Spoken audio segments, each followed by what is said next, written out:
Hi, I'm Tom Scarpello of Revology Cars, and this is car number 177, a 1966 Mustang Convertible in Wimbledon White with Sand Beige Nappa leather interior. Today I'm going to take you on a walk around of this car and we're going to go for a drive. Let's get started.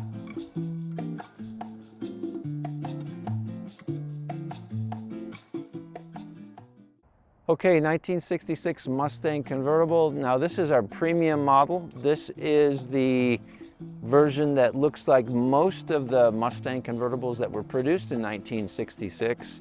It has the horizontal bar grille. Of course, like all Revology Mustangs, it's equipped with LED headlamps, LED turn signals, and parking lamps.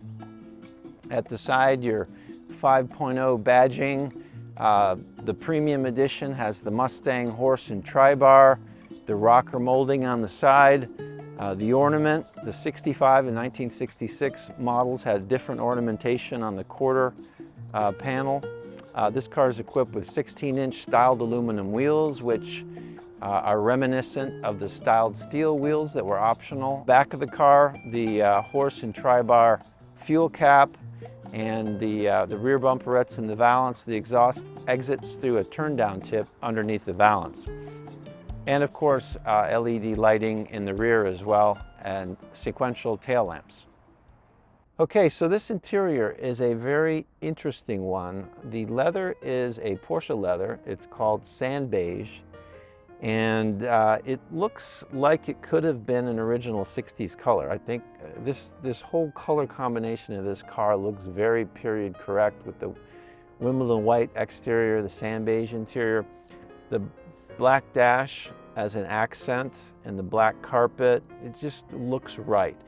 And it matches really well with the walnut insert. So I think a really nice execution on this interior. Now, one of the things, really that makes Revology cars different from the competition is our interiors. The way we approach the interior is as a system. It's not just a collection of parts.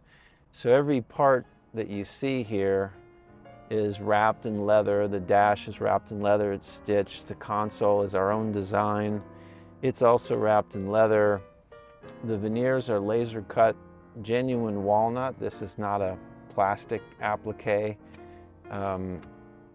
The door panels are our own design. They look very similar to the original panel, but they're designed to be wrapped in leather, whereas the originals were just vinyl kind of cardboard sheets. It's fine. At the time, the Mustang was built to a price point. It was a volume car, and obviously it was designed to be inexpensive to build. But today, in this car, it's in a much different segment, and the expectation of our customer is much higher. So thus the significantly improved level of craftsmanship. And some of the things that we do really are pretty extreme in order to get the ultimate end product that we're looking for. So take the seats, for example. Looking at a car like this and considering that we want to bring it current in terms of technology, the seats were something that had to go. The 60s seats they had no support, they were uncomfortable, they squeaked, and they were just flimsy and just not even suitable. And so we looked at modern solutions for seats, but modern cars' seats look a lot different from the 60s cars, and we wanted to retain that 1960s appearance. And we just couldn't find anything on the market that delivered the functionality that we needed, but also looked correct. And so we had to design our own seat. Seat frames we buy from a company that makes seat frames. We took one of their designs and we made some changes to it, and they build that seat frame to our spec.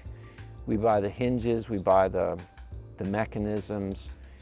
We designed 3D printed covers, these covers for the seat hinges.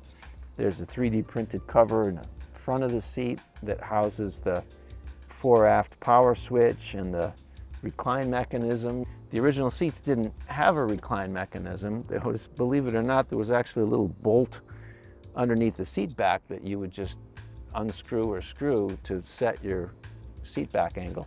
So we did all of these things to get the proper functionality and the proper appearance. And it's really a good example of how we differ from the specialty equipment companies that are out there, because those companies are really, they're parts companies that build cars to showcase their parts, whereas we're a car company. And where a parts company is only going to offer the parts that they can make money on, where they have a low cost base and it's easy to install and they can sell these parts and have a business. We don't have the luxury of just building the parts that we want. We need to build all the parts that are on the car. So if we can't get the part that we need that has that meets the functional requirements, the quality requirements, and so forth, then we have to design it. So you end up with a seat like this, which it's a great seat. It looks wonderful. It's very comfortable. It offers good support. It's got all the functionality we need, but it is insanely expensive to build. So if we were a parts company, this would not be something we would want to offer. But that's not what we do. The automotive aftermarket is a massive, massive industry. It's a multi-billion-dollar industry, that sells parts and accessories for all kinds of cars and trucks. And nothing against that industry. It's just that the objective of a parts company is different from the objective of a car company. So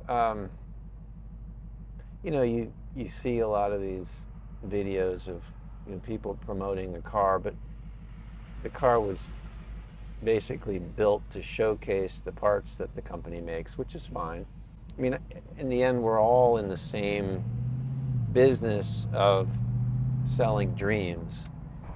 But I think, sometimes it gets to the point where people sound like NASCAR drivers rattling off their sponsors, Well, we use this, and we use this air conditioning, and we use this suspension, and we use this, these seats, and this, and whatever. But what you have then is just a collection of parts. An automobile needs to be designed as a system, and that's what makes us different. Our expectation in terms of quality is very high. We've actually had suppliers decline to do business with us, essentially fire us, because their expectations were too high. And I'm talking about suppliers that actually are well known and considered to be successful companies in this industry. So, why is it that what they were building was not good enough for us? Well, because we're trying to build a car that you can drive every day. I think importantly, we put a warranty on our car. You get a 1-year bumper-to-bumper warranty, 2 years on the powertrain, 5 years rust and corrosion. You put a warranty on something that really, that's a commitment. Anyone who's not willing to put a warranty on their product, I think you have to really question, if they're not willing to back it up, why would you be? They're the ones that are building it. They know it better than you do. So, and some suppliers, it's interesting. We build a lot of cars now, relatively speaking. We're up to 6 cars a month. So when we use a certain component, we have a lot of history with it. And, that's a lot of good data. So if there's a quality issue, we'll find it. And I think as a supplier, I would be very interested to know what my customers experiences with my product, but it's interesting how many suppliers just like to go into the 5 stages of grief. The denial, right? Oh, we don't have a problem. None of our other customers have a problem. You're the only one that has a problem. Okay, I hear that all the time. And then anger. It's like, who do you think you are? You know, we sell 200 of these a month, and nobody, you know, nobody, bargaining, depression, and if they ever make it to acceptance, sometimes they do. Sometimes they don't, and then we just have to find a new supplier.